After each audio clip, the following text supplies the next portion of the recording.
परमेश्वर, हम आपका हृदय से धन्यवाद करते हैं, आपको धन्य कहते हैं और आपकी महिमा करना चाहते हैं, क्योंकि आपने हमारे लिए सब कुछ पूर्ण किया है। और आज हम केवल विश्वास करते हैं और पवित्र आत्मा की आज्ञा मानकर आपके वचन के अनुसार समझते भी हैं और उसी के अनुसार अपने जीवन को व्यतीत करते हैं। ये आप ही ने किया है प्रभु, इसीलिए हम आपका धन्यवाद करते हैं। चाहते हैं हमारा जीवन और हमारे संपर्क में जो लोग हैं उन सब का जीवन परमेश्वर की महिमा से परिपूर्ण होता जाए और आपका राज्य इस धरती पर हमारे द्वारा प्रकट हो, ताकि आपकी महिमा हो सके। आप महिमा के योग्य थे, हैं और रहेंगे। और पिता परमेश्वर, आपकी इच्छा हमारे जीवन में और उन सब लोगों के जीवन में जो हमारे साथ जुड़े हुए हैं और जो आपके वचन को पवित्र आत्मा के अनुसार सुन रहे हैं, समझ रहे हैं और उन्हें मान रहे हैं, उनके जीवन से आपकी सामर्थ्य प्रकट हो और आपकी महिमा प्रकट हो। और सारी महिमा आपको ही मिले, क्योंकि आप ही महिमा की योग्य हैं। हम घटे और आप बढ़े और आपका नाम हम सब के द्वारा महिमा पाए। धन्यवाद के साथ इस प्रार्थना को आपके प्रभु यीशु मसीह के नाम से आमीन। सबको जय मसीह की। परमेश्वर का धन्यवाद करते हैं आज के इस नए दिन के लिए, उसकी महिमा करते हुए, उसका धन्यवाद करते हुए, उसकी सामर्थ्य में आगे जीवन व्यतीत करते हुए आपके समक्ष आज फिर एक विषय जो हम लोग चल रहा है हमारा फेथ, हम उसी विषय पर एक स्टेप और आगे बढ़ेंगे और चिंतन और मनन करेंगे कि हाउ फेथ वर्क्स, वो विश्वास काम कैसे करता है। सबसे पहला है सेविंग फेथ, बचाने वाला विश्वास। हमें कैसे ये हमारे जीवन में कार्य करता है, इसे हम देखेंगे। और इसके लिए हम परमेश्वर के वचन में जाने से पहले कुछ बातों को समझने की कोशिश करेंगे कि सुरक्षा प्रदान करने वाला विश्वास, आप इसे कह सकते हैं सेविंग फेथ, ये हमें बचाता है, हमें सुरक्षा प्रदान करता है। जब कोई व्यक्ति अपने हृदय में प्रभु यीशु मसीह को अपना उद्धारकर्ता अर्थात छुटकारा देने वाला जानकर, यानी इंग्लिश में लिखा है एक्नॉलेज। एक्नॉलेज का मतलब होता है जब आप पहले ज़माने में हम लोग रजिस्टर्ड एडी करके चिट्ठी भेजते थे। रजिस्टर्ड एडी में हम उस पत्र के साथ एक कार्ड पंच करके उसके साथ अटैच करके भेजते थे, जो वहाँ पर चिट्ठी प्राप्त होने के बाद वो हमारे पास लौट कर आता था, जो इस बात का प्रमाण देता था कि वो चिट्ठी उन्हें प्राप्त हो गई। प्राप्ति की रसीद, एक्नॉलेजमेंट का मतलब होता है कोई चीज़ किसी को दी गई तो उसने उसे प्राप्त किया और उसके बदले में उसकी रसीद या उसका प्रमाण भेजने वाले के पास उसे प्राप्त हो जाता है। दैट इज़ कॉल्ड एक्नॉलेज, यानी वही है एक्नॉलेज, यानी वो उसकी जानकारी में हो गया कि वो चीज़ आपको मिल गई। आप व्हाट्सएप पर मैसेज भेजते हैं, जब वो डबल टिक हो जाता है तो आपको ये पता चल जाता है कि ये मैसेज उसको प्राप्त हो गया। इसी प्रकार से ये प्रभु यीशु मसीह, जब हम उस पर वो हमारा छुटकारा देने वाला है, उद्धार करता है, जब हम उस पर विश्वास करते हैं जानकर, तो ये एक्नॉलेज करना है, यानी हम उसको पूरी तरीके से जानकारी के साथ एक्सेप्ट करते हैं, यानी उसे वास्तविक रूप में प्रभु जानकर कि वो हमारी हर परिस्थिति को बदल सकता है और हर परिस्थिति से हमें निकाल सकता है, सब रोगों को चंगा कर सकता है, और ऐसा भरोसा रखकर उसे अपना जीवन समर्पित करके उसका अपने मुंह से अंगीकार करना कि वही जो सब कुछ सही कर सकता है और वही है कि सच्चा प्रभु है, ऐसा बोलना व मानना, यही सच्चा विश्वास करना है। यही वो विश्वास है जो हमें करना है और जो हमें बचा सकता है और हमारा उद्धार करा सकता है। पहला यूहन्ना 5 अध्याय का 12 पद पढ़ेंगे। पहला यूहन्ना 5 अध्याय का 12 पद यहाँ पर इस प्रकार से लिखा हुआ है। पहला यूहन्ना 5 अध्याय और उसके 12 पद में यहाँ पर लिखा हुआ है, जिसके पास पुत्र है उसके पास जीवन है, और जिसके पास परमेश्वर का पुत्र नहीं उसके पास जीवन भी नहीं। यहाँ पर जो बात लिखी है उस पर ध्यान दीजिए। जिसके पास पुत्र है उसके पास जीवन भी है। पुत्र यानी उद्धारकर्ता। अगर आपने अपने हृदय में अपने प्रभु यीशु मसीह को उद्धारकर्ता स्वीकार किया है, उसे अपने हृदय में रिसीव किया है, तो आपके पास पिता भी है, पुत्र भी है और छुटकारा भी है। वो हमारा छुटकारा है, वो छुटकारा देने वाला भी है और वो स्वयं छुटकारा है। जब आप उसको अपना लेते हैं, उसको स्वीकार कर लेते हैं अपना प्रभु मानकर, तो आपके अंदर प्रभु आ गया, मतलब कि आपके अंदर छुटकारा आ गया, आपके अंदर उद्धार आ गया। इफिसियों की पत्री 3 अध्याय के 17 पद में इस प्रकार से लिखा हुआ है। पौलुस ने कलीसिया को चिट्ठी लिखी और चिट्ठी लिखकर कलीसिया को इस बात से अवगत कराया 3 अध्याय के 17 पद में। और यहाँ पर लिखा हुआ है, और विश्वास के द्वारा मसीह तुम्हारे हृदय में बसे। विश्वास के द्वारा मसीह तुम्हारे हृदय में बसे कि तुम प्रेम में जड़ पकड़कर और नींव डालकर सब पवित्र लोगों के साथ भली भांति समझने की शक्ति पाओ कि उसकी चौड़ाई और लंबाई और ऊंचाई और गहराई कितनी है। यानी मसीह विश्वास के साथ तुम्हारे हृदय में बसे। इसको मैं इंग्लिश में ज़रूर पढ़ के दिखाऊंगा, क्योंकि विश्वास वर्ड आया है यहाँ, बिलीव की बात कर रहा है कि फेथ की बात कर रहा है, ये हमें ज़रूर चेक करना चाहिए। क्योंकि बिलीव आपके हृदय का विश्वास है और फेथ जिस पर आपको विश्वास करना है, तो आपको समझने के लिए स्टडी करनी पड़ेगी। और ये इस प्रकार से लिखा है, may Christ through your faith dwell या settle down, abide, make his permanent home in your hearts. May you be rooted deep in love and founded securely on love. यानी यहाँ पर विश्वास यानी फेथ की बात की जा रही है।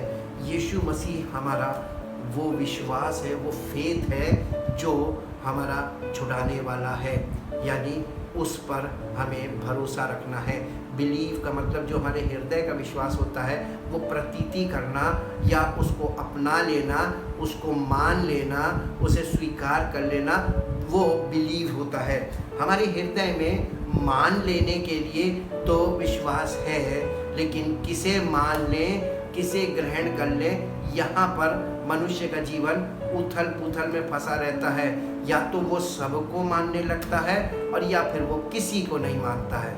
और यही दुर्लभ चीज़ है कि हमें सच्चे को मानना है, एक को मानना, उस एक सच्चे को जिसे हम ना जानते हैं ना पहचानते हैं, और हम जान भी नहीं सकते क्योंकि हम शारीरिक और पाप के हाथों बिके हुए हैं। तो हमारी वो सारी सेंसेस फेल हैं, जब हम काम नहीं करती कि हम परमेश्वर को जान सके या समझ सके। रोमियो की पत्री के 10 अध्याय के 9 और 10 पद को फिर से देखेंगे। मैंने कल भी आपके सामने पढ़ा था, आज फिर उसको पढ़ेंगे। ये बातें बार बार पढ़ने में मुझे कोई परेशानी भी नहीं है, मुझे अच्छा लगता है, क्योंकि हम बार बार इन बातों को रिपीट करते हैं तो ये बातें हमें ताज़ा बनी रहती हैं।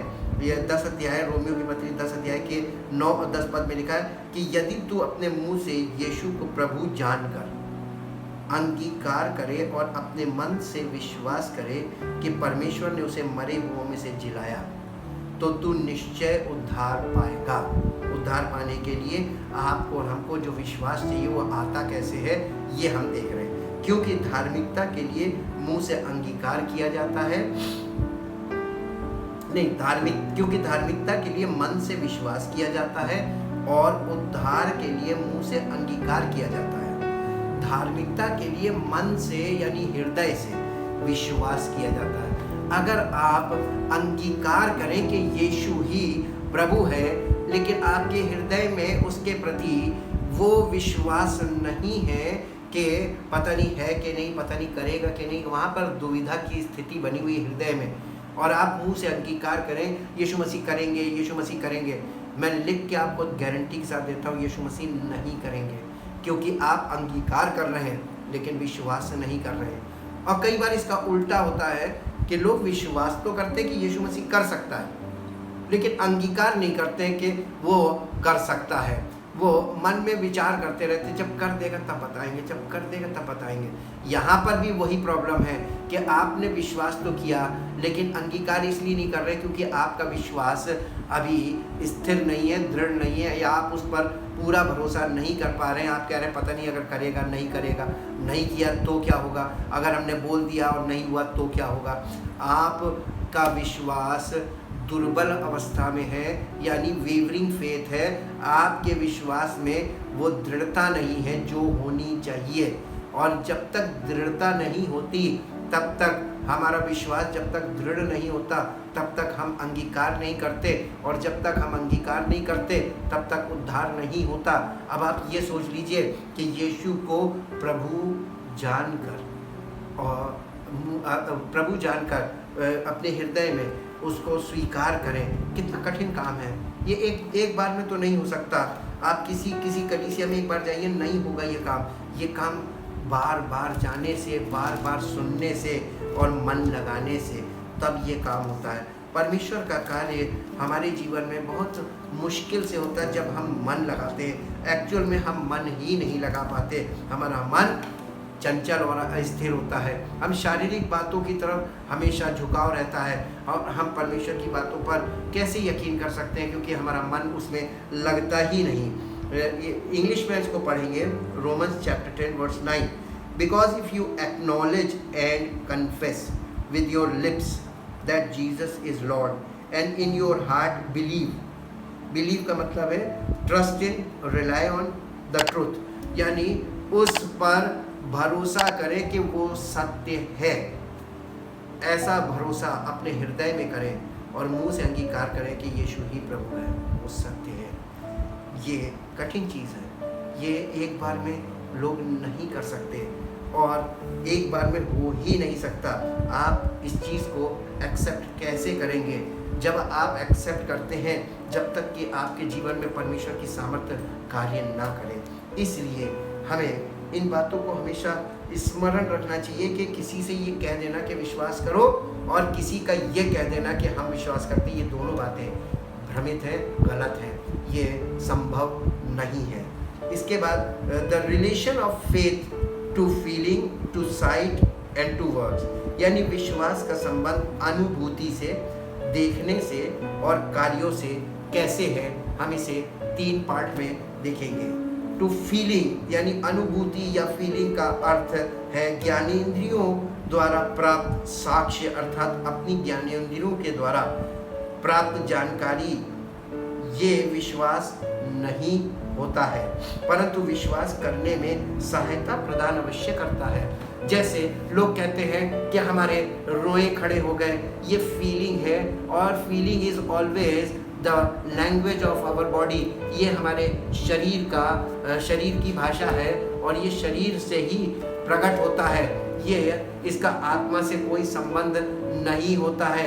अक्सर लोग इन फीलिंग्स में भी फंस जाते हैं जो कि विश्वास करने योग्य बात नहीं है। कभी भी आप फीलिंग्स पर विश्वास मत कीजिएगा। फीलिंग्स में विश्वास हमें नहीं करना है, बल्कि हमें विश्वास से फील करना चाहिए। फीलिंग पर विश्वास करना धोखा है, लेकिन विश्वास करने के बाद जब हम फील करते हैं, वो सच्चा विश्वास से जो फीलिंग आती है वो सच्चाई होती है। इसीलिए यीशु मसीह हृदय में आने से पहले सबूत नहीं देता कि वो आ गया है, कभी धोखा मत खाइएगा। और वो तब तक हृदय में नहीं आता जब तक हम उसे अपने हृदय में आने के लिए आमंत्रित ना करें और आदर पूर्वक उसे जीवन में हृदय रूपी द्वार खोलकर उसका स्वागत ना करें। जब हम यीशु मसीह को अपने हृदय में बसा लेते हैं तो उसकी उपस्थिति हमें वास्तविकता में बढ़ाने लगती है। परमेश्वर की उपस्थिति हमारे जीवन में कार्य करने लगती। पवित्र आत्मा हमें वास्तविकता में यीशु मसीह को में आगे बढ़ाने लगता है। उसकी वास्तविकता हमारे अंदर प्रकट होने लगती है, हृदय में विश्वास दृढ़ होने लगता है और सत्य को हम एक्सेप्ट करने लगते हैं। ये वो बातें हैं जिससे ये पता चलता है, ये फीलिंग नहीं है, ये अनुभव में बदलने लगती है। जब हमारी फीलिंग अनुभव में बदलने लगे तब समझिए कि विश्वास काम कर रहा है। जब तक केवल हम अनुभूति कर रहे हैं, अनुभव में हमारे कुछ नहीं आ रहा, तब तक विश्वास नहीं है। विश्वास जब आता है तो अनुभव के साथ आता है, और वो अनुभव हमारे जीवन में कार्य करता है और प्रगटीकरण का काम करता है। दूसरा है टू साइट, यानी आंखों से देखना। आंखों से देखना विश्वास नहीं है, परंतु हृदय में सच मान लेना कि परमेश्वर का वचन सत्य है और प्रभु यीशु मसीह को छोड़ कोई उद्धार करता नहीं है, और वो परमेश्वर का इकलौता पुत्र हमारा उद्धार करता है और वो वास्तविक है। यही सच्चा विश्वास है। कुलस्सियों की पत्री 2 अध्याय, कुलस्सियों की पत्री 2 अध्याय, मैं आपके बीच में ये पद पढ़ के आपको सुनाऊंगा। कुलस्सियों की पत्री 2 अध्याय, कुलस्सियों 2 अध्याय और उसका 6 और 7 पद में ऐसा लिखा है, अतः जैसे तुमने मसीह यीशु को प्रभु जानकर, प्रभु करके ग्रहण कर लिया है, वैसे ही उसी में चलते रहो और उसी में जड़ पकड़ते और बढ़ते जाओ, और जैसे तुम सिखाए गए वैसे ही विश्वास में दृढ़ होते जाओ और अधिकाधिक धन्यवाद करते रहो। यहाँ पर 2-3 बातें ध्यान देने वाली हैं। जब कोई व्यक्ति, जब मसीह का आत्मा उसमें आ जाता है, यानी यीशु मसीह को ग्रहण करता है, या यूँ कहें कि यीशु मसीह उसके हृदय में आ जाता है, तो क्या प्रतिक्रिया उसके जीवन से प्रकट होती है, यानी क्या चीज़ ऐसा प्रकटीकरण होता है जिससे ये पता चले कि यीशु मसीह हृदय में है, किसके हृदय में है, किसके हृदय में नहीं है। या इंग्लिश में मैं इसको पढ़ूंगा, as you have therefore received Jesus Christ, यानी as you have therefore received, जब तक आप यीशु मसीह को एक्सेप्ट नहीं करेंगे, रिसीव नहीं करेंगे, तब तक मसीह आपके हृदय में नहीं आएगा, पहली बात। और जीसस द लॉर्ड, यानी वही मेरा प्रभु है ऐसा मानकर, वॉक यानी regulate your life and conduct your self, यानी वॉक का मतलब क्या है, उसमें चलते रहो का मतलब क्या है, जैसे तुमने प्रभु को अपना उद्धारकर्ता, अपना प्रभु मान के ग्रहण किया है, वैसे ही उसमें चलते रहो का मतलब है रेगुलेट योर लाइफ, यानी अपना जीवन यीशु मसीह के अनुसार परिवर्तित, यानी उसके अनुसार चलने की, जीने की कोशिश करो, उसके अनुसार जीने की इच्छा करो, और तुम्हारे अंदर से वो इच्छा बंद हो जाए जो शारीरिक जीवन में हुआ करती थी। Regulate your life and conduct your self, यानी अपने चरित्र को भी इसमें ध्यान करें कि हमारा कैसा चरित्र है। हम मसीह के योग्य तो नहीं हैं, और मसीह के योग्य कैसे हो सकते हैं, तब पवित्र आत्मा, ये इच्छा आपके अंदर जागृत होनी चाहिए। ये वो आत्मिक जागृति है जो आपको ये बताती है कि हम उसके योग्य बनना हमको है, और यही पर हमारा उद्धार का काम है जो हमें परमेश्वर की आत्मा के सहयोग से करना अपने जीवन में, और उसी में जड़ पकड़ते और बढ़ते जाओ, और जैसे तुम सिखाए गए वैसे ही विश्वास में दृढ़ होते जाओ और अधिकाधिक धन्यवाद करो। इंग्लिश में लिखा हुआ है, have the roots of your being firmly and deeply planted in him, fixed and founded in him, being continually built up in him, becoming increasingly more confirmed and established in the faith, just as you were taught, and abounding and overflowing in it with thanksgiving। यानी मसीह में आपको जड़ पकड़ने का मतलब है विश्वास में, फेथ में जड़ पकड़ना। वो फेथ हमारे अंदर है, और हम उस फेथ में कितना है। जैसे लोग कहते हैं परमेश्वर हमारे साथ है, बिल्कुल सही बात है, लेकिन मैक्सिमम लोग परमेश्वर उनके साथ है फिर भी नाश हो सकते हैं, कि ऐसा परमेश्वर के वचन में पहले से वर्णन किया गया है। लेकिन कितने लोग परमेश्वर के साथ हैं और कितने % वो परमेश्वर के साथ हैं, ये बात ज़्यादा ध्यान देने वाली है।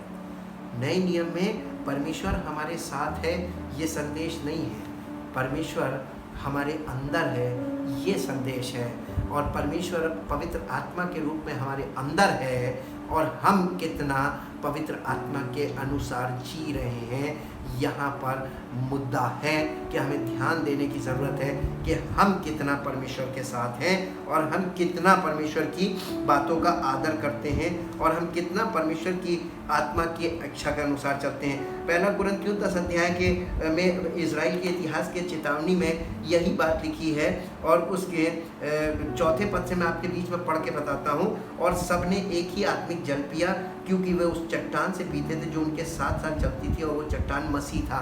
मसीह उनके साथ साथ चलता था। अब 5वें पद में लिखा, परंतु परमेश्वर उनमें से बहुतों से प्रसन्न न हुआ, इसलिए वे जंगल में मरकर ढेर हो गए। यही सवाल यीशु मसीह ने उठाया था कि तुम्हारे बाप दादों ने जंगल में मन्ना खाया, वे मर क्यों गए? ये वो रोटी है जो स्वर्ग से उतरती ताकि मनुष्य इसमें से खाए और ना मरे।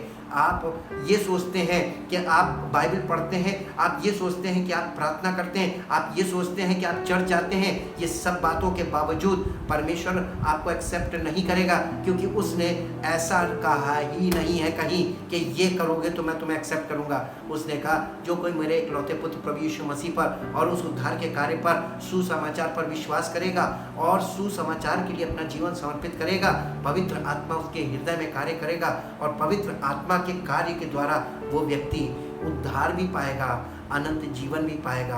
और यही उसने हमारे लिए प्लान किया है। इसलिए सावधान हो और सावधानी से परमेश्वर के वचन को ध्यान पूर्वक फिर से यानी रिवीजन करें और ये देखें कि हम विश्वास में भटक क्यों गए, हमको कहाँ हमसे चूक हुई है। चूक किसी से भी हो सकती है, इसलिए अपने आप को चेक करने में कभी पीछे ना हो। और प्रभु यीशु मसीह को छोड़ कोई उद्धार करता नहीं है, और वो परमेश्वर का इकलौता पुत्र हमारा उद्धार करता है और वो वास्तविक है।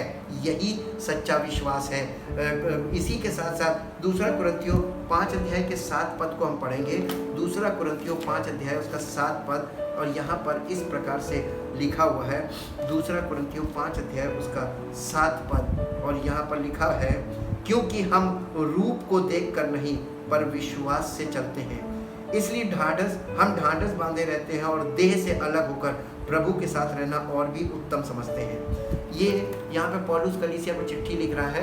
हम not by sight, we are not walking by sight, यानी हम देखकर जीवन व्यतीत नहीं करते, हम विश्वास से जीने वाले हैं। विश्वास का जीवन हमारा होना चाहिए। इसीलिए वी नो बाय फेथ, हम विश्वास से जानते हैं और हम विश्वास से प्राप्त कर लेते हैं। We have by faith, we have by faith, we know, यानी हम विश्वास से जानकारी प्राप्त करते हैं, विश्वास से हम सब कुछ प्राप्त कर सकते हैं। जैसा कि इब्रानियों की पत्री उसके 11 अध्याय के 1 पद में लिखा हुआ है। कल भी मैंने आपके बीच में पढ़ा था, आज फिर से पढ़ूंगा। हम बार बार इन बातों को इसलिए पढ़ते हैं क्योंकि हर बार यहाँ से पवित्र आत्मा हमें एक नई चीज़ प्रकट करता है। अब विश्वास आशा की हुई वस्तुओं का निश्चय और अनदेखी वस्तुओं का प्रमाण है। यानी ये विश्वास जो है आशा की हुई वस्तुओं का निश्चय भी है और अनदेखी वस्तुओं का प्रमाण है। जो आप देख नहीं सकते, आप परमेश्वर को देख नहीं सकते, लेकिन जब आप विश्वास करते हैं कि परमेश्वर है, वास्तव में है, यही विश्वास परमेश्वर आपसे एक्सपेक्ट करता है और इसी विश्वास के द्वारा आपको उद्धार प्राप्त होता है। इसी विश्वास के द्वारा आप प्रभु यीशु मसीह को अपनाते हैं। आप उसको जानते नहीं हैं, आप उसको देख भी नहीं सकते, लेकिन आप विश्वास से उसे प्राप्त कर लेते हैं और ये मान लेते हैं कि वो है और वही उद्धार करता है। आपके जीवन में परमेश्वर की सामर्थ्य तुरंत काम करती है। मरकुस रचित सुसमाचार उसके 11 अध्याय के 23 पद में ऐसा लिखा हुआ है। ये प्रिंसिपल यीशु मसीह ने दिया था विश्वास करने का, और विश्वास करने का प्रिंसिपल क्या है? मरकुस रचित सुसमाचार 11 अध्याय और उसके 23 पद में मैं आपके बीच में पढ़ूंगा। 11 अध्याय और उसका 23 पद यहाँ पर लिखा हुआ है, मैं तुमसे सच सच कहता हूँ कि जो कोई इस पहाड़ से कहे तू उखड़ जा और समुद्र में जा पड़, और अपने मन में संदेह ना करे, वरन प्रतीति करे कि जो कहता हूँ वो हो जाएगा, तो उसके लिए वही होगा। कब होगा? बैठ के सोचता रहे, नहीं होगा। प्रार्थना करता रहे, नहीं होगा। यहाँ पर क्रिया बताई गई है कि यदि कोई व्यक्ति पहाड़ से कहे उखड़ जा समुद्र में जा, पहली बात, इतनी बात बोलने की दम आपके पास कहाँ से आएगी? कोई व्यक्ति नहीं बोलता है, कोई नहीं बोलता है। दूसरों को प्रचार ये पद 1000 बार करते हैं, लेकिन इस पर खुद अमल एक बार भी कोई नहीं करता। ये पहाड़ वो समस्याएं हैं जिनको आपको आज्ञा देनी है कि उखड़ जाओ, निकल जाओ, हट जाओ। उस कोई नहीं समस्याओं से बोलता है, कोई पहाड़ से बातें नहीं करता, लेकिन प्रार्थना परमेश्वर से करते हैं, ये कर दे, ये कर दे, ये कर दे।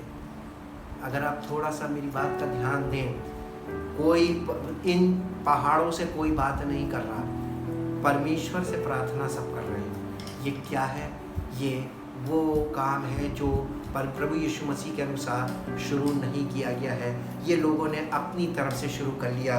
परमेश्वर को आज्ञाएं दे रहे हैं, ना कि उसकी आज्ञाओं को मान रहे हैं। परमेश्वर की इच्छा को ग्रहण नहीं कर रहे हैं, अपनी इच्छा परमेश्वर पे प्रकट कर रहे हैं। यही तो प्रार्थनाएं हैं। और आज लोग प्रार्थना क्या करते हैं? अपनी इच्छा प्रकट करते हैं, अपनी रोज अपनी मर्जी, अपनी आवश्यकताओं को उसके सामने रखते हैं। परमेश्वर को निर्देश देते रहते हैं, लेकिन उसके निर्देशों को कोई नहीं मानता।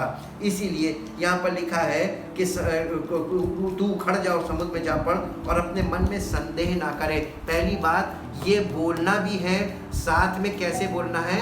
बिना संदेह के, यानी पूरे भरोसे के साथ। कैसा भरोसा? और अपने मन में संदेह ना करे, वरन ये प्रतीति करे, ये मान ले कि जो मैं बोल रहा हूँ वो हो जाएगा।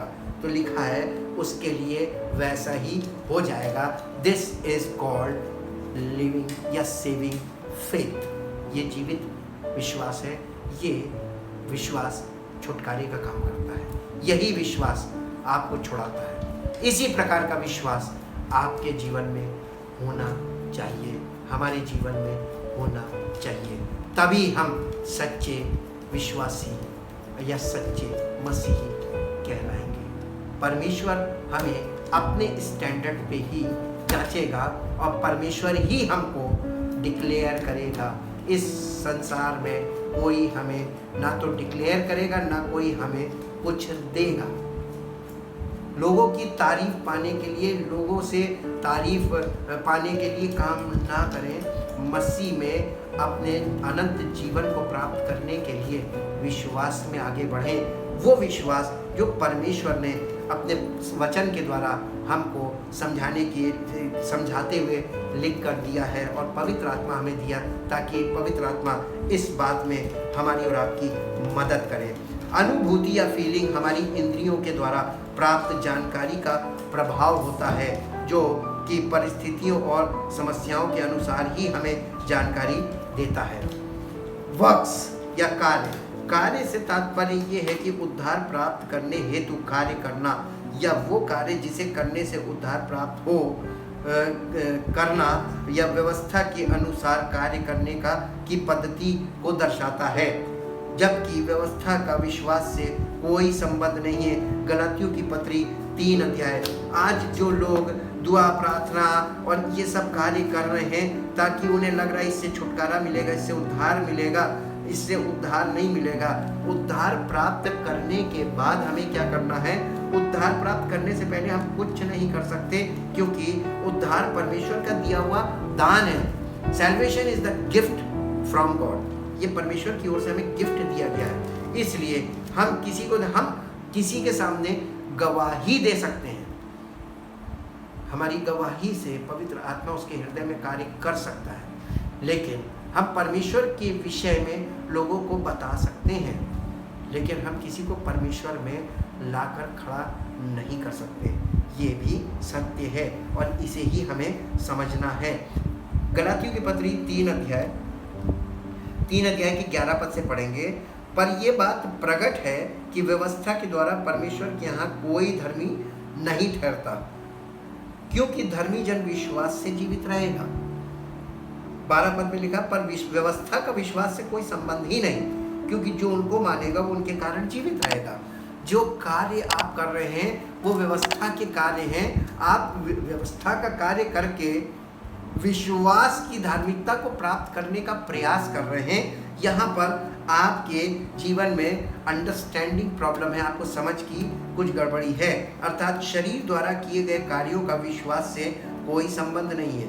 हम बचाए गए यानी सेव्ड, घोषित किए गए यानी जस्टिफाइड, और शुद्ध किए गए यानी सैंक्टिफाइड उन कार्यों के द्वारा नहीं जो हम शरीर से करते हैं, बल्कि पवित्र आत्मा के द्वारा हमारे भीतरी मनुष्यत्व में किए गए कार्यों से, उन कामों के लिए जो पवित्र आत्मा हमारे द्वारा करना चाहता है, जिन कार्यों का उद्देश्य लोगों के जीवन में मेल मिलाप हो, उत्पन्न हो और परमेश्वर का धन्यवाद बढ़े, उन कार्यों के लिए पवित्र आत्मा हमारे जीवन में कार्य करता है। और वो कार्य पवित्र आत्मा का हमारे भीतरी मनुष्यत्व में होता है, ताकि हमारा जीवन परमेश्वर की इच्छा पूरी करने के लिए तैयार हो। हम उद्धार प्राप्त करने के लिए कार्य नहीं कर सकते तथा उद्धार को बनाए रखने के लिए भी कार्य नहीं कर सकते, क्योंकि हम परमेश्वर द्वारा किए गए उस कार्य के द्वारा उद्धार प्राप्त करते हैं जो उसने अपने पुत्र को बलिदान करके हमारे लिए कर दिया है। वो क्रूस पर किया उसने, उसे हमें विश्वास से ग्रहण करना है। रोमियो की पत्री, आप इन बातों को परमेश्वर के वचन से मिलाकर चेक कर सकते हैं कि कौन व्यक्ति आज आपको गलत संदेश देकर आपको गलत मार्गदर्शन में ले गया और किसके कहने से आप गलत दिशा में चले गए और जिसके कारण आपके जीवन में जो प्रतिफल आना चाहिए था वो नहीं आया, या जहां आपको पहुंच जाना चाहिए था आप नहीं पहुंच पाए। रोमियो की पत्री 8 अध्याय पवित्र आत्मा के द्वारा जीवन, पहले पद से पढ़ेंगे। अतः अब जो मसीह यीशु में है उन पर दंड की आज्ञा नहीं, क्योंकि वे शरीर के अनुसार नहीं वरन आत्मा के अनुसार चलते हैं। क्योंकि जीवन की आत्मा की व्यवस्था ने मसीह यीशु में मुझे पाप की और मृत्यु की व्यवस्था से स्वतंत्र कर दिया, क्योंकि जो काम व्यवस्था शरीर के कारण दुर्बल होकर ना कर सकी उसको परमेश्वर ने किया, अर्थात अपने ही पुत्र को पाप में शरीर की समानता में और पाप बलि होने के लिए भेजकर शरीर में पाप पर दंड की आज्ञा दी, इसलिए कि व्यवस्था की विधि हम में जो शरीर के अनुसार नहीं वरन आत्मा के अनुसार चलते हैं पूरी की जाए। परमेश्वर ने इस काम को कर दिया है। अब हमें उद्धार का कोई काम नहीं करना है, हमें परमेश्वर के इस काम पर यकीन करना है, इसको मान लेना है और इसको ग्रहण करना है। इफिसियों की पत्री 2 अध्याय 8 से 10 पद पढ़ेंगे। इफिसियों की पत्री 2 अध्याय 8 से 10। क्योंकि विश्वास के द्वारा अनुग्रह ही से तुम्हारा उद्धार हुआ है, और ये तुम्हारी ओर से नहीं वरन परमेश्वर का दान है।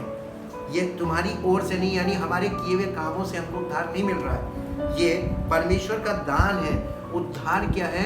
परमेश्वर का दान है, और न कर्मों के कारण, ऐसा ना हो कि कोई घमंड करे, क्योंकि हम उसके बनाए हुए हैं और मसीह यीशु में उन भले कामों के लिए सृजे गए हैं जिन्हें परमेश्वर ने पहले से हमारे करने के लिए तैयार किया है।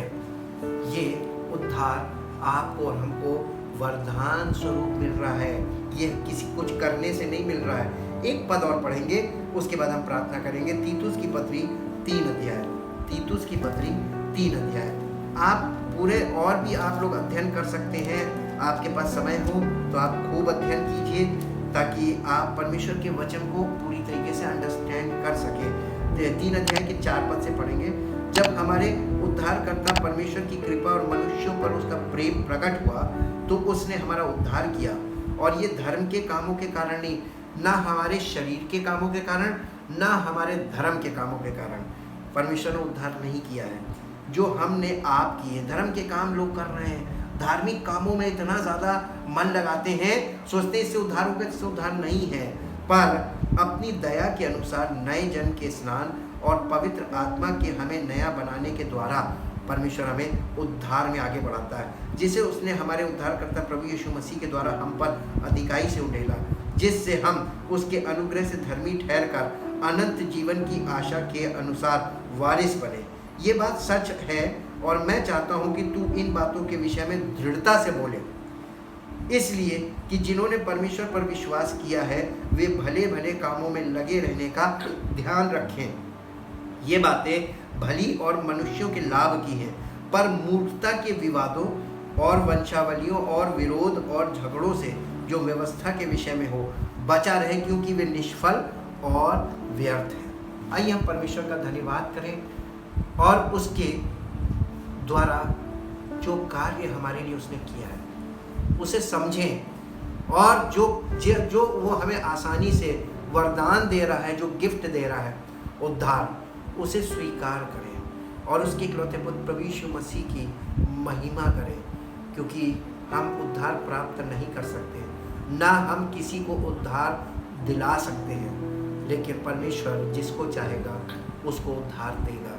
अगर उसने हमें उद्धार दिया है तो हम लोगों को प्रेरित करें कि वो लोग परमेश्वर के उस कार्य पर विश्वास करें, ताकि परमेश्वर का प्रेम और उसका अनुग्रह उनके जीवन में प्रकट हो और वो उद्धार पाए। परमपिता परमेश्वर, हम आपके वचन से उन बातों को और उन बातों को प्रकट करते हैं जिन्हें हमने अपने जीवन में स्वयं अनुभव किया, और हम अनुभव करके आपसे जो प्रतिफल हमें मिला है उसके आधार पर हम लोगों से यही निवेदन करते हैं कि आपका प्रेम और अनुग्रह उनके जीवन में प्रकट हो। प्रभु, हम लोगों को अपने जीवन से इस बात को बता करके आपने हमारा उद्धार किया, और ये कर्मों के द्वारा नहीं, ये आपका प्रेम और अनुग्रह है जिसके कारण हमारा उद्धार हुआ, ताकि लोग आप पर भरोसा करें और ये जान लें कि परमेश्वर है वास्तव में और वो सब कुछ कर सकता है, और ताकि लोगों का भरोसा, उनका विश्वास आप पर हो जो सब कुछ करने की सामर्थ्य रखता है, ताकि आपके प्रेम और अनुग्रह के द्वारा उनके जीवन में आपकी सामर्थ्य प्रकट हो और उन्हें उद्धार प्राप्त हो और आपका नाम महिमा पाए। धन्यवाद के साथ इस प्रार्थना को आपके इकलौते पुत्र प्रभु यीशु मसीह के नाम से मांगते हैं, आमीन। परमेश्वर आपको आशीष दे। Praise the Lord.